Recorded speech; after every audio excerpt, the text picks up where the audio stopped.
Good morning and welcome to the Introduce Investor Days in Stockholm. My name is Rickard Anderkrans. I work as a healthcare analyst at ABG Sundal Collier.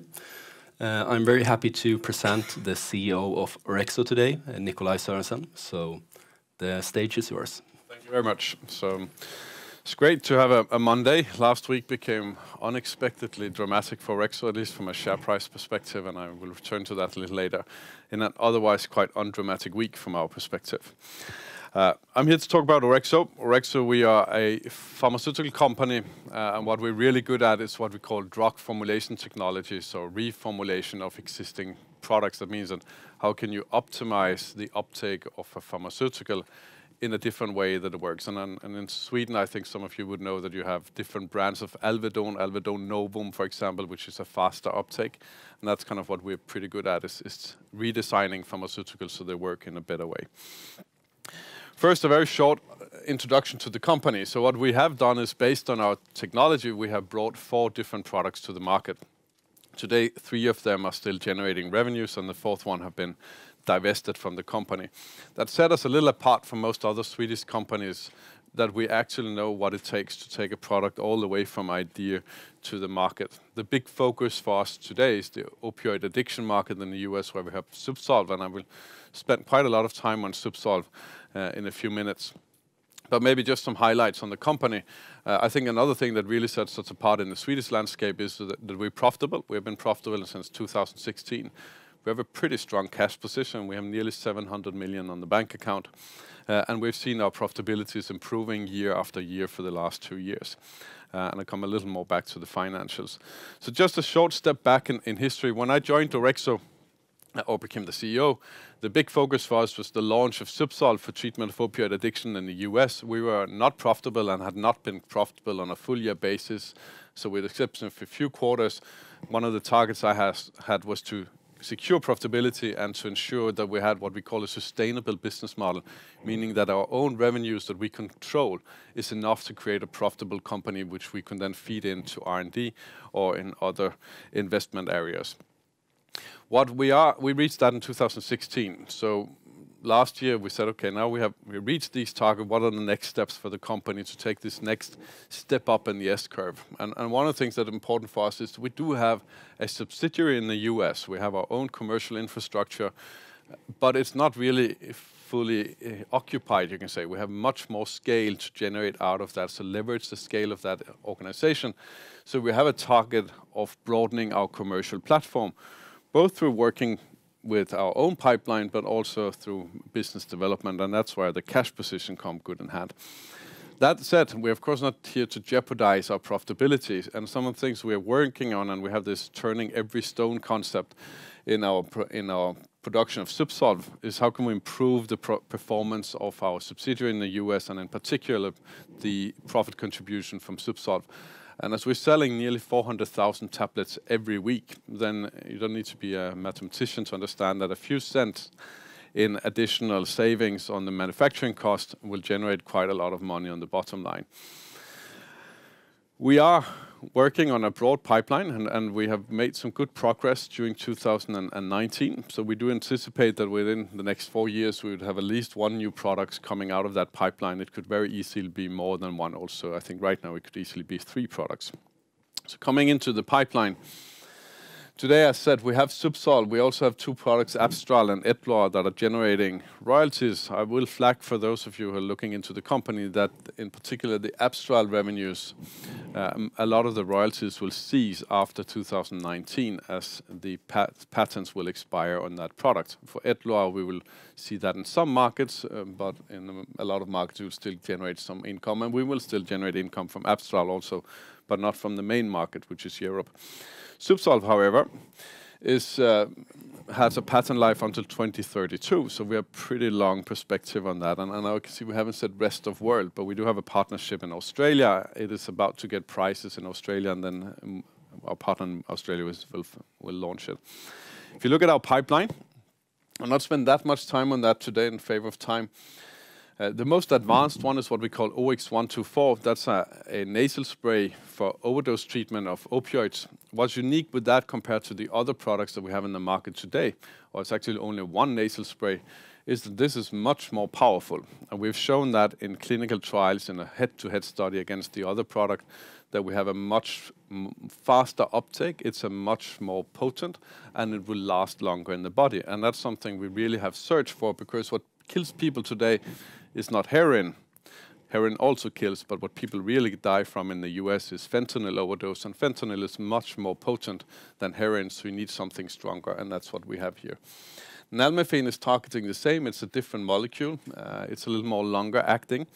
We are one step behind with nalmefene, but as we've shown proof of concept in naloxone, the OX124, we believe that this one will work also, so we can probably bring it to market quite fast.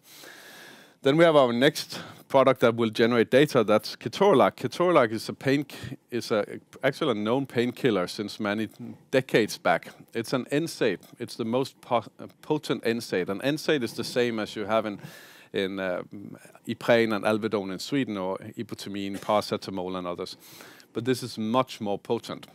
The issue with this is so potent that people have had issues with stomach ulcers, and today it's only available either through a nasal spray, which is very expensive and it hurts a lot to take it through the nose, or you need to get it injected. What we believe we have done here is to make this a sublingual tablet. And the advantages of that is that you can suddenly broaden the scope of who can take it. So if dentists, for example, can prescribe this product, you can get it if you have a bad knee or something after a football match or something. We are going into phase 1 studies in a few months. So in Q4, we will have our first clinical data on this one. But again, if that works, we actually have an alternative to opioids. The one thing that does differ is that if you can't take it for more than 5 days, or we will probably have the same issues with stomach ulcers as you've seen before. So this is really an emergency treatment rather than a chronic treatment. Then we have a product that one of them is put a little on the side. We're trying to use the same opioids that we're using in Zubsolv. So Zubsolv, being a treatment for opioid dependence, is actually also using an opioid group called buprenorphine. Buprenorphine is, however, a much more, you can say, a nicer opioid than heroin or fentanyl. It's very long acting. You don't get high. It's very difficult to get an overdose. And it's like methadone, which is more known, is also the same. It's also an opioid, but you really don't get influenced by it in the way that you get high, you get drowsy, or similar. You can basically live a normal life. However, all of the products that you have today is either a depot formulation or it's a sublingual formulation. What we're trying to do here is to do an oral tablet, so you can swallow it with a glass of water like most other medicines. That is difficult, and we've tried it in humans and animals a couple of times, and we're still working to find the optimal formulation. So that's a little further behind. Then we have a partnership with a product for microvascular disease. It's partnered with a company called Gesynta. It's what you call an NCE, so it's a completely new chemical entity. So that takes much longer time to develop, and I will actually not talk that much about it before we've seen it works in humans. Then our newest venture, we just announced that a few weeks ago, and that's a digital therapy. And now we can say, why do you do digital therapy? That's not a pharmaceutical. However, I see that digital therapy has a lot of the same characteristics as you have with a pharmaceutical. It's been shown multiple studies to have effects which is comparable to pharmaceuticals if they're done the right way.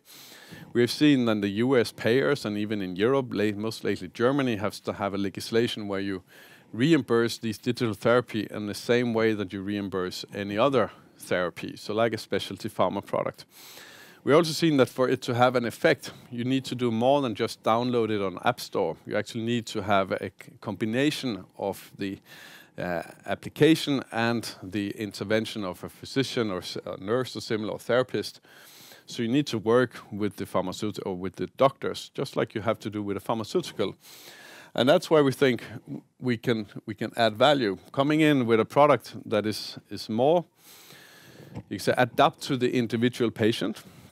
And it's something where we can also provide a value proposition for the doctors, that they can actually get feedback continuously on how this performs in the patients, and monitor patient progress and basically adjust the other part of the treatment, which would be a pharmaceutical most likely, or other therapies together with the digital therapy.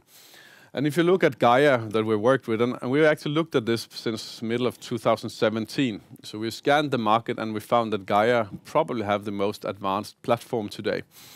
They have done clinical trials in more than 10,000 patients. The most advanced is for depression, which has been launched and commercialized in Europe for many years, lately through a company called Servier, a French company. They also have one for alcohol addiction, and they have shown data which is absolutely comparable to pharmaceuticals in terms of patient retention and patient outcome. So patients actually getting better clinical effect using these tools. If we combine that with Orexo, where we have a commercial platform in the US, we do have an interface with all of the physicians. We will have that for many years to come because we have Zubsolv.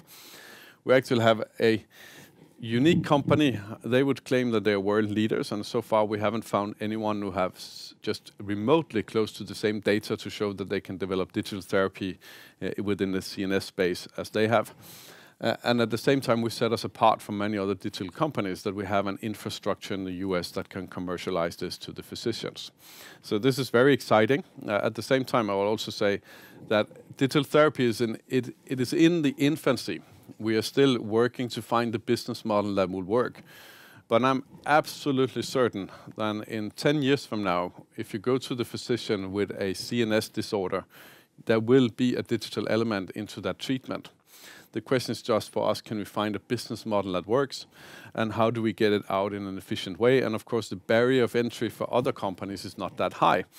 But can we show that by being smarter and developing something better, we can actually differentiate, then we believe we have a good product. And that's why we're partnered with Gaia, because there have 120 people working just on digital therapy down in Germany. So coming to the key market, we're looking at the US. This is on everyone's mind, I think only also in Sweden. Just last week, I at least had the pleasure of listening to the 2 times I can make it with the news on the radio to Uppsala when I drive from Stockholm. I heard about the Johnson & Johnson damage case, where now the pharmaceutical companies have to pay quite a high damages. I think they were fined $572 million in Oklahoma just. Oklahoma is 3.9 million inhabitants, and if you try to extrapolate that up to 340 million, you get to a pretty big number. This was the most dramatic that happened last week, and I think the only thing that could impact us, which is probably a little of misunderstanding, that's actually that this will get more money to float into treatment of opioid dependence. We are not at all on the side of selling painkillers, we're selling a treatment. And what we see in the US is just this weekend, the New York Times had an editorial asking all of the states to take their responsibility and use the money that they get in damages from the pharmaceutical industry to broaden access to treatment. Who will benefit from broadened access to treatment? Those who supply treatment, that means Orexo and other companies in the same space. And if you look at the space that we are in, we have a market where we have 4 million people today that are suffering, or 2017 suffering from opioid dependence. We had a Capital Markets Day in 18 December where we explained how we came up with these numbers. We're using an external consultant agency to do it. But we're pretty certain that this number will go up with 50% in a few years. And how can we say that when prescription of opioid dependence or opioid painkillers is declining? That's because you see people who grow dependent do that after 5 to 7 years. That means if you're going to look at the growth curve, you need to go 5 to 7 years back in the painkillers. What will happen when you shrink access to opioid painkillers is that more people will be forced to seek treatment. And that's what we also believe is that the people who are actually getting treated is growing even more. And if you look at those who are on buprenorphine treatment, we believe that could be as much as doubling in 2023, which would equal about a 12% per year growth rate in this spectrum. And if we look at where we are right now, we actually had a growth rate the last week, I think we're up at 13%. So we're hovering right now 13 to 14% every week. What is really growing is when we look at the market, we need to look at different segments. It is the Medicaid, which is people with low income, and Medicare, it's people who are retired. That's the one that are really growing with nearly 20%. We have a decent growth in what you call commercial insurance, as people with a private health insurance. And then we see that the cash market is going down a little. The challenge for Zubsolv is that where we really do good work is in the commercial space. We have reimbursed for nearly 100% of the patients, but that is not growing as fast as the market. As you can see here up in the public market, we're actually losing a little right now. And that is, if I go to the next slide here, what has happened is that WellCare, where we have had an exclusive contract in November last year decided to open up for competition. So we're still reimbursed, but at a lower level than generics. So when we were before had 90% market share in WellCare, we're now down to a double digit, I think 15% market share in WellCare. So that cost us some market share, and we still see some effect of that as we are seeing patients are still standing, but what you have is the new patients coming in. We don't have the same market share as we had before. What has also happened is that Humana did the same. So Humana also, we went from an exclusive contract to get competition. That happened in April. We're not really seeing any major effect. We do see a decline in Humana, but not in any drama so far, because at Humana we are reimbursed at the same level as the generics.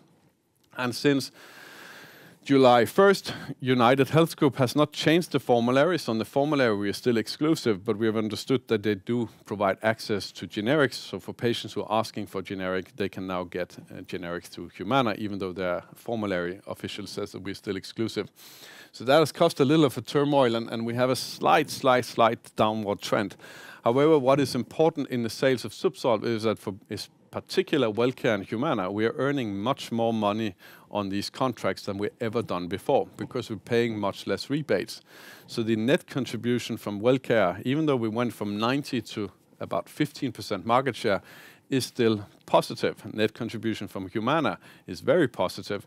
And as you saw, those who follow us in our Q2, we had the best result ever if we're excluding one-time milestones. And that's actually because, not because we sold more, but because that we have more contribution from these contracts.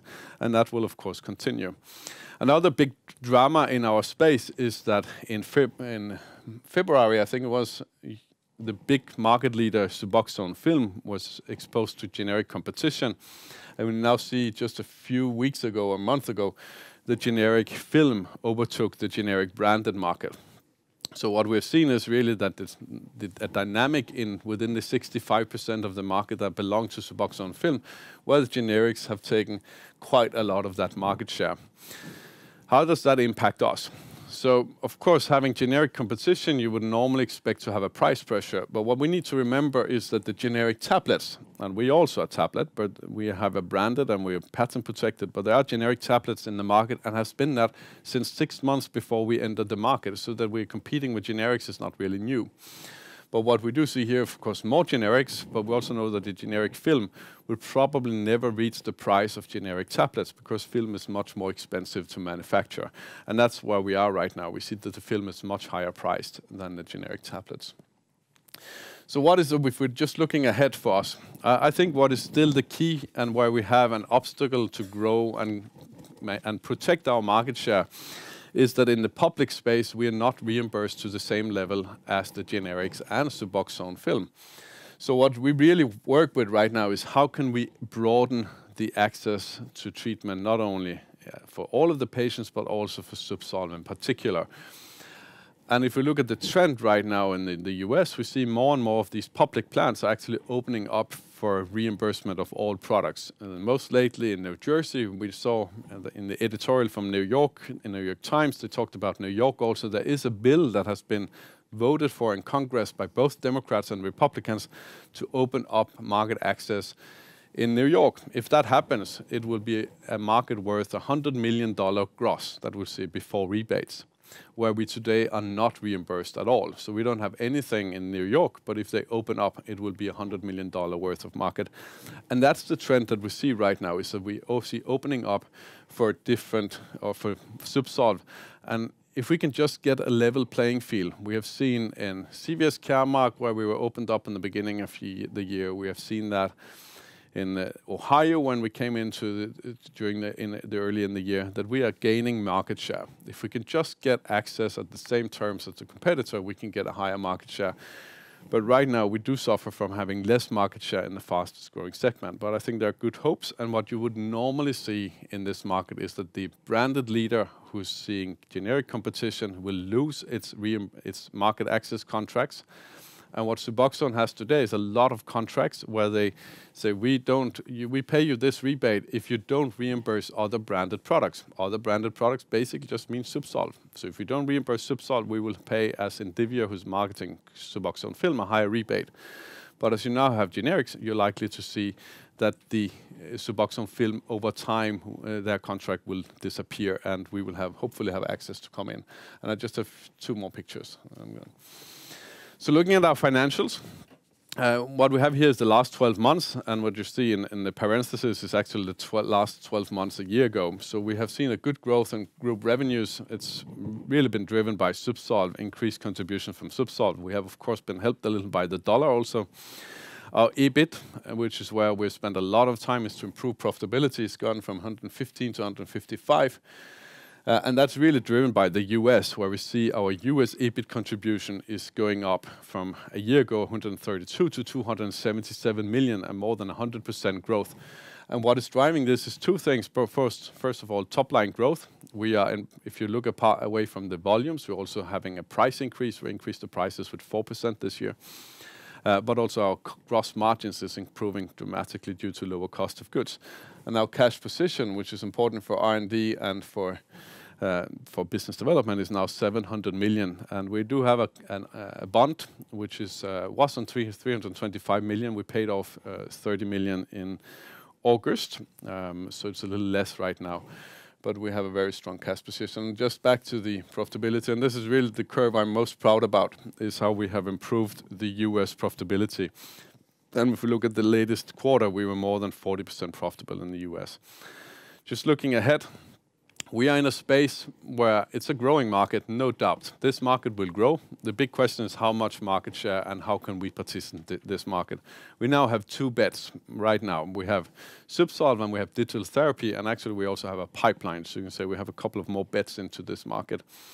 We do that from a position where we actually have a very strong cash position. We have profitability. I don't see that to be in any danger in the US. As we're actually not losing sales right now, we're just flat. That means that we're losing a little market share, but I think with new market access contracts that could turn around. We have a track record. We know what it takes to develop a product. We have a pipeline of 4 products. One of them, OX124, we think could, if everything goes right, we could file it already in 2021, meaning that we could commercialize it in early 2022. Merchant acquisitions, business development, an area where we are both increasing our resources. We had an American starting to work with that full time for us in the US during the summer, so hopefully we can make a little more noise in that space. And finally, we have our pipeline where we see right now we are first have our own pharmaceutical, but now we also have digital therapy. With that, I will open up for questions and answers. Thank you. Perfect. Thank you, Nikolaj.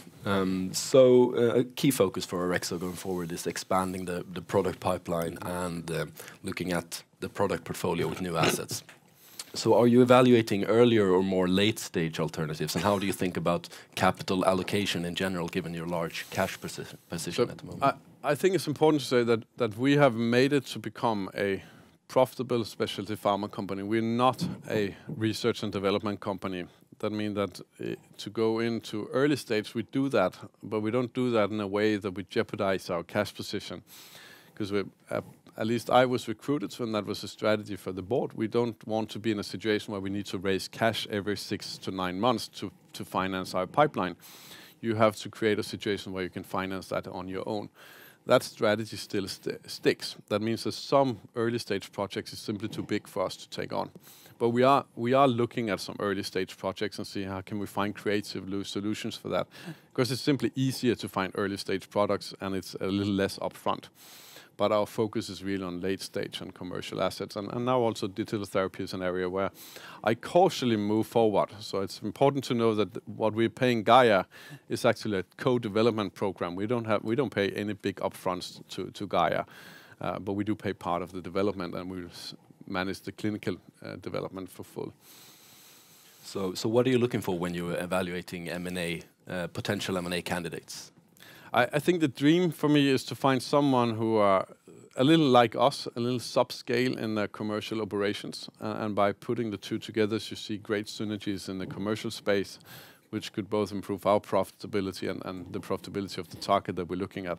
Because that could motivate a quite big premium, because we are in a situation where we could quite easily manage one more product without expanding our infrastructure too dramatically. So that's where we have most of the focus. At the same time, I think we need to be a little opportunistic, because there are not that many companies that fit that profile out there. But there are definitely those opportunities. And I like to say that if I'm looking back at my time, 6 years as a CEO, I have passed at least a handful of opportunities which would have been perfect had we not been in a situation where we had been unprofitable and needed more cash, had we not been in a situation where Zubsolv patent has been in a litigation with Actavis, meaning that we didn't have certainty about the long-term future of our commercial infrastructure in the US. Now when we do have that, and we actually just continue to build cash, I just have to believe that some of these opportunities will occur again. Okay. Could you give us a quick walkthrough of how a digital therapy how is working, or like a case study, so to say? So there are two types, and most of them today are actually, I would say, more patient adherence. So it follow how the patient take their medication, and does the medication do the job so you get better, or if it's, you can say, follow if you're losing weight or something. But what set the Gaia one apart is it actually should replace your therapist in a way that's not only a one-way education, but it adapt the questions and also some of the educational aspects of the treatment to the answers you gave before. So if the two of us had gone in and started the same treatment, we would, within a few weeks, we would have a very different, it will interface different communication or questions with that tool, because it will adapt based on what you have answered last time. And that really differs from the one that is in the market right now. It's a product called Reset O. You just go through a module of education, and then you pass some, you can really say, type of exam. You need to answer a few questions. And if you answer the right questions, you will go to the next step. If not, you will go back. But here you will actually see it adapt all the time. And that's a little how the treatment is. That sometimes you're feeling good, and then something happened that you actually have to turn the tape back, and you need to start over again. It's a little difficult for me to imagine, but at least the feedback we've seen from Gaia's other products is that people actually feel it replaces the therapist. It asks the same type of questions with the same sophistication. And evidently it works, because the data they have on Deprexis, which is for depression, and for the alcohol product Movida is very impressive. So it will basically, you will start entering all the data about your disease, and then you will get questions. How do you feel today? Have you get if you opioid? Have you had cravings? Have you felt a desire to go back to opioid? And say yes, then go back. Or you know that you've done such a good work the last week, so why have you done that? And it's it becomes an interaction. But I do hope that when we get a little further along, we can show it live together with the Gaia could come and present it for investors here in Stockholm. Excellent. Thank you very much, and thank you all for listening. That will be all for us. Thank you.